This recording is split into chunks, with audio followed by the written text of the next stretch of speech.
Whoa, what's going on, everybody? It's the day after the tournament and it was amazing. Throwbay took place 1. He and Chaser both managed to get to wave 30 and beat it.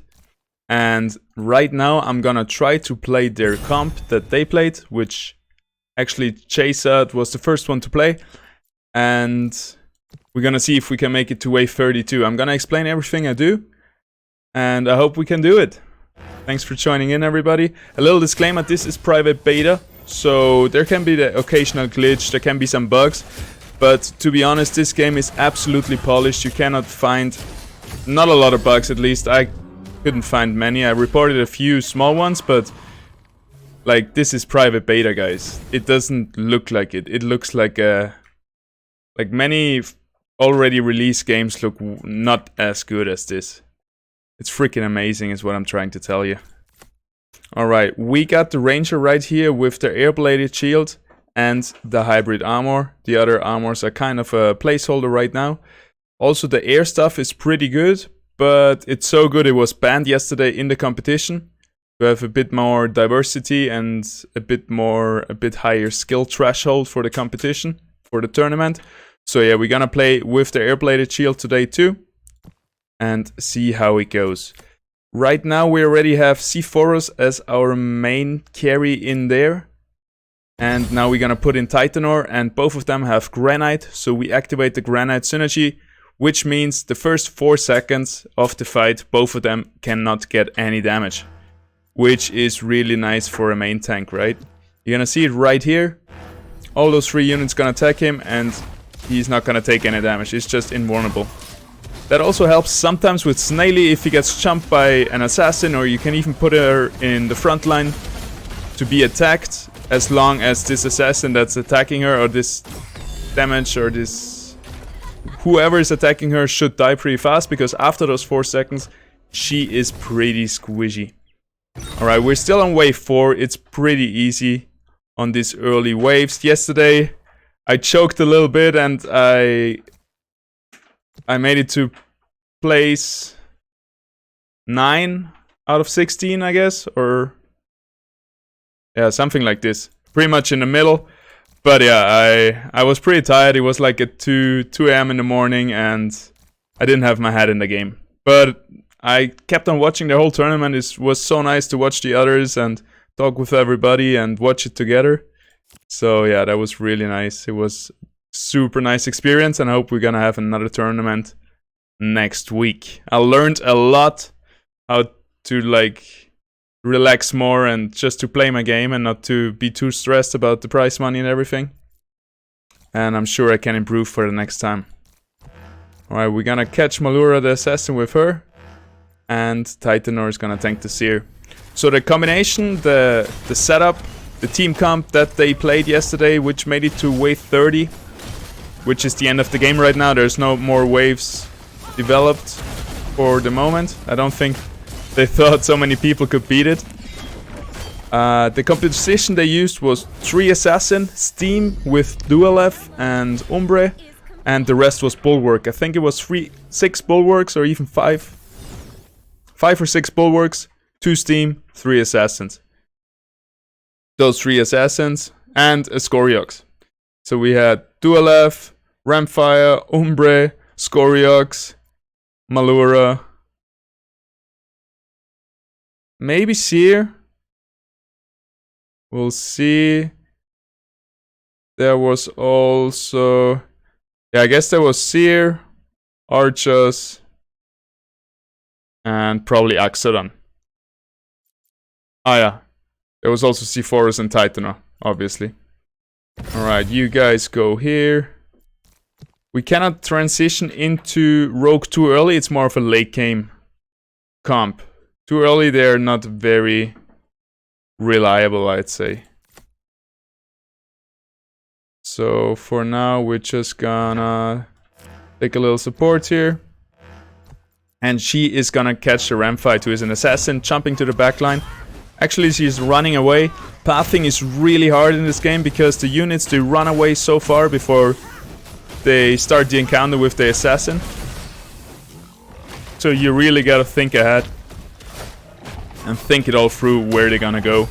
and how you're gonna catch those assassins and how you're gonna bait them into attacking your tanks.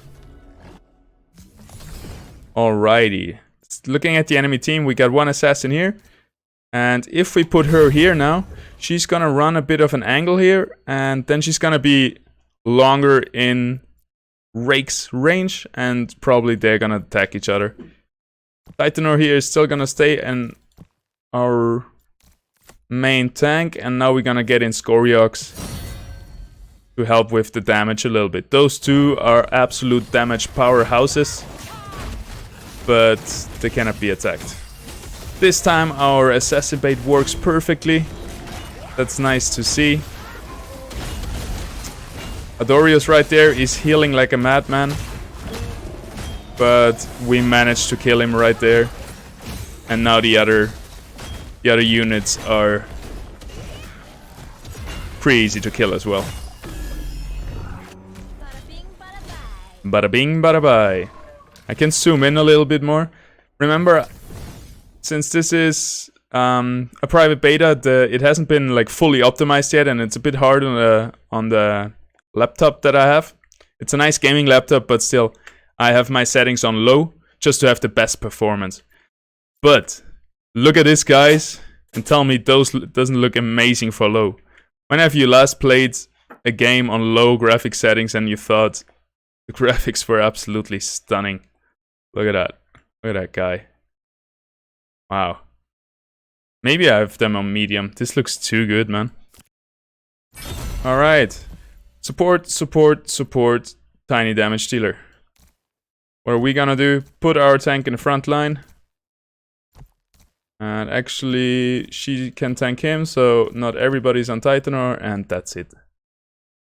Kukurov runs really fast into everybody and likes to suicide, so you gotta put him away from the fray so he doesn't get focused in the beginning because he's super squishy.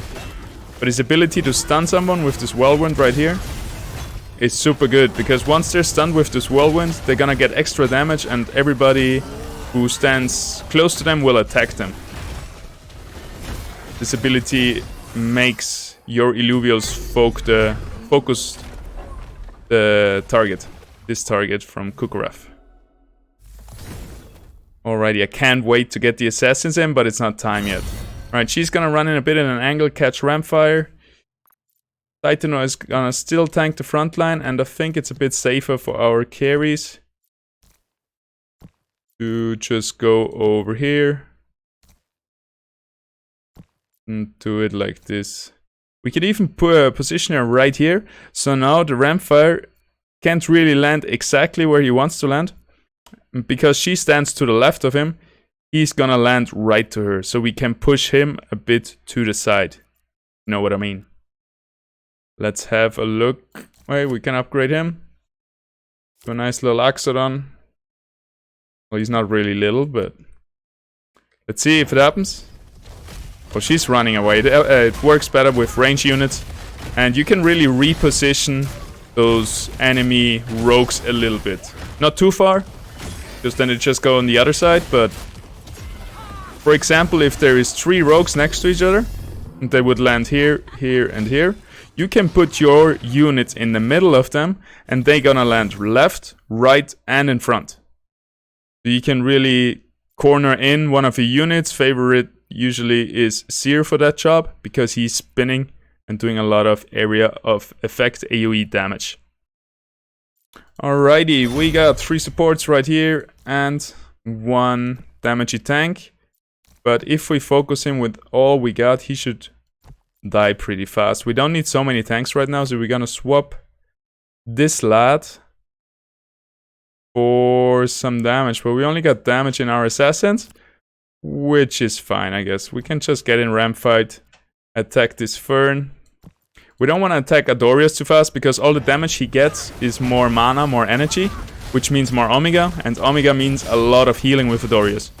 So if we don't do very much damage, he's just gonna heal against the little damage we do, and we're gonna feed him some mana. Perfect, we managed to kill the enemy Seer before Adorius healed, because nobody was focusing him. So if he has to fill up his mana on his own, energy, That's the name for mana. It's a bit hard to get used to. If he has to fill up his energy bar on his own, it takes quite a while, and we'll be able to focus down enemy tanks before that happens. Alright, enemy Umbre here, somebody gotta handle him. If we put our ranger here, she's gonna run up towns here and Umbre, and it's gonna be a bit too much, I think. So let's see, what are we gonna put in? We could put in a seer for that job. Could be pretty nice. We're gonna focus down these small ones pretty fast, and yeah, let's just put in a seer to help with tanking everybody over here. Actually, let's play it like this. Let's see what happens. Or actually, if you wanna, let's predict what happens. He's gonna have those small two. He's gonna have Umbre and Seer. Nope. Seer went to Seer. Well, he's gonna have Umbre, and our ranger only has one target. That's why we put her here and put the Titan on the Umbre. Because now he can take all that damage that he wants to take. As long as your damage dealers are safe, nobody's attacking them, you made a lot of right already. Nice. It was closer than we wanted it to be. Alright, we're gonna transition into even more bulwarks. You can always go down here, click here, see all the bulwarks we have. And I really want to get Malura in. He's a cool unit, but until we can, we're gonna stay with archers. Provide a bit of heal to our units. So, looking at the enemy, we got 1-2 assassins. We can play Seer right here, so he's gonna run this route kinda. Because he's searching for the closest enemy, and the closest enemy for him is Scorpion right here. So he has to run this route to him. And while he's running, those two assassins will land here and here. Gonna try to intercept him here, and since there has some time has elapsed, when they meet each other, they're gonna just attack each other. And that's a really good tactic to path your assassin bait around your main group. Alright, let's just get you up here so you tank enough units, and then we should be fine. Wow, it almost didn't work. So our group would have had to be a bit bigger, so Seer runs an even bigger route around them.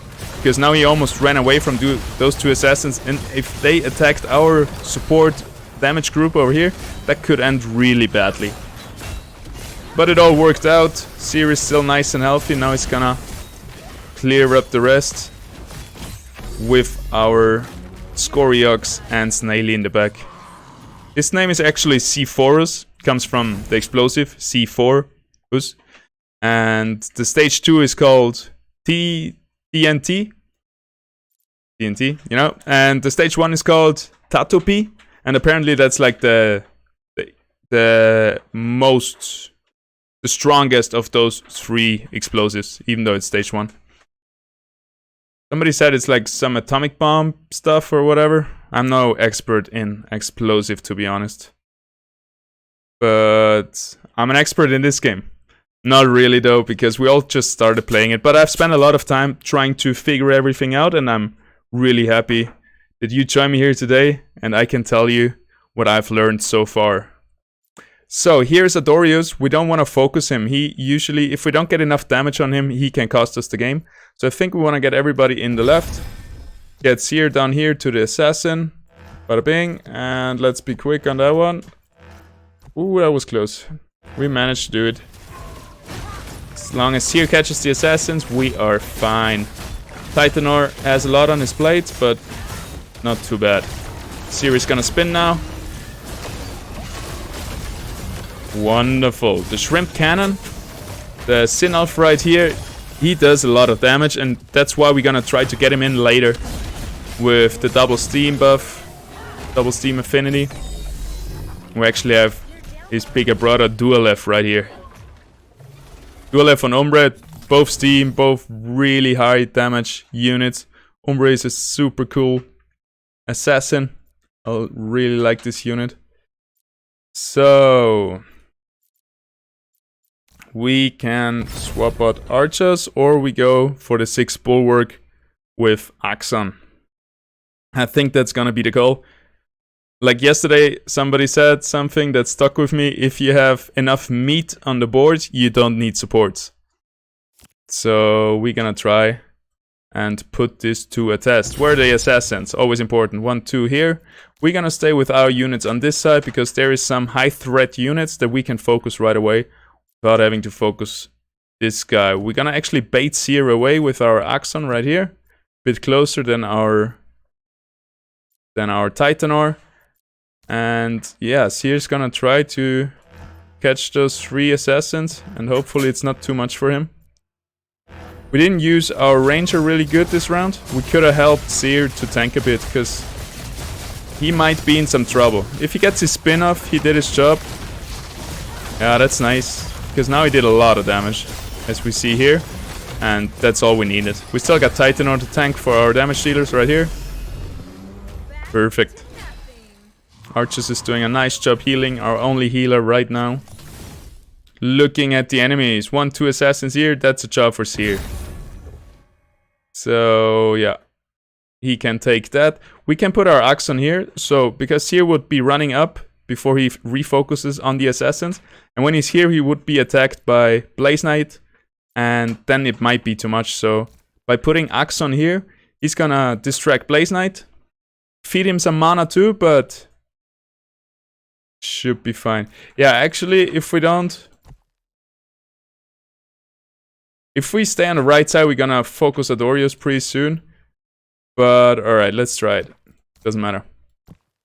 We can upgrade something. Let's upgrade this boy.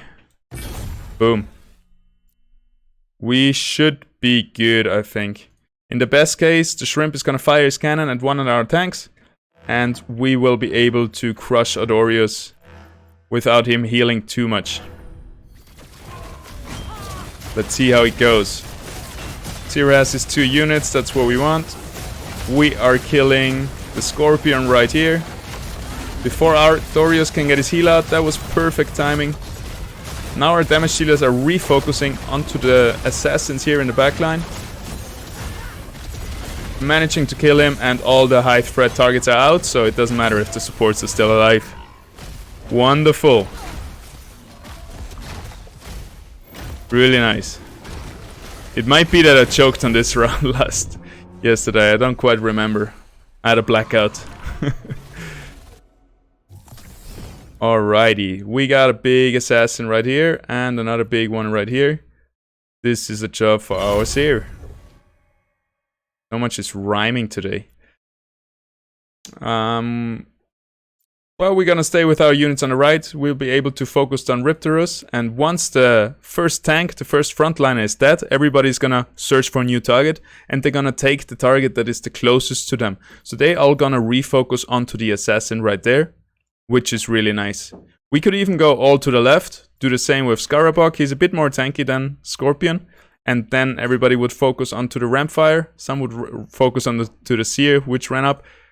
And then we would try to kill the Rampfire, but that's a bit risky. If we don't manage to kill him, because not everybody's refocusing, because there is a front line too, which is gonna be focused, then the Rampfire might blast an ultimate in all our units and kill us. Alright, we forgot to buy something, so let's put in the Fern and hope for the best. Fern is actually tanking Malura. Seer is standing nice, in 4 people. Axodon barely gets his shield off, that's beautiful. Let's kill that Marura. No, he's disappearing. He's gonna be trolling us for a little while longer. Alright. Archos is gonna get his heal out. Titanor is still strong in the front, tanking everything up, and our damage dealers in the back are blasting away. Well done. Looking at the graph here, Seer does so much damage for also tanking so much, so it's really, really a good unit if you use him right. His best use is being focused by as many as possible small units. So he doesn't get too much damage, but he stands around a lot of units, and when he spins, he's gonna win. Alright, we got 2 assassins here. That's a job for Seer. We can also upgrade something, and we're gonna soon bring in some assassins, I think. We could now use our assassin to attack Scoriox. We should actually reposition to the left, to be honest. We got enough time to do so, I think. Like so. And we're gonna get in the ramp feed to kill the Furiox in the back here. And you're gonna tank for him. Something like this. I hope. Look at that. Perfect pathing. Now we just need him to survive. But it's not looking so good for Seer. Archers doesn't heal yet. But he managed to spin actually his whole ultimate, doing a lot of damage. Before those two guys disappeared and blasted two ultimates on our team. But we did it. High risk, high reward. Seer most damage again. Axon with a lot of damage coming in clutch. I haven't seen this a lot from Axon doing so much damage. That's another thing. He gets tanky once he activates his ultimate. So you can't have too much damage on him early. So he doesn't get nuked too fast. But once he gets his ultimate out, he's gonna be way tankier and he's gonna do also extra damage. Which we saw in this graph. That's crazy. All our tanks did like max damage. That was a bit of change of events right there. Alright, let's see. I think we're gonna try to do the same to catch Vermilier right here. Oh no, we can't be on the same side as Adorius. We don't want to focus him too early. So let's hope we don't choke and actually be able to reposition our units over here. Kinda like that. Our assassin is gonna be swapped out for Umbre. And we're gonna put you in the middle. Let's hope for the best. We could have put our range in the back to save our units, so this might cost us the game. This was a big error to not have a better bait for our backline right here. They're doing pretty good. So let's see if... yeah. Ooh, Snaily couldn't get his ultimate off because the target he wanted to cast in died before he could. But we barely managed to win. They are surely gonna win this 3-on-1 versus Adorius. And that's what we wanted to have, right? Focus Adorius last so he gets as little heal out as possible. Alright, we got 1, 2, 3, 4 assassins. We're gonna put our Umbre on the Snaily right here.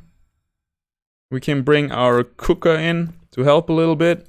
Seer is gonna run the round around and collect all those assassins. Maybe we'll get some help from our ranger. Maybe like this. If I fit her in. And we got a safe Kuka. He's very squishy. So if we put him here. I hope everybody here is gonna take Titanor and he can just sneak in and use his Omega onto Seer, which is gonna make Seer take, let's see, I think 30% more damage. 35. Something like that. 35% times Omega power. How much Omega power does he have? 100. So I guess that stands for 1.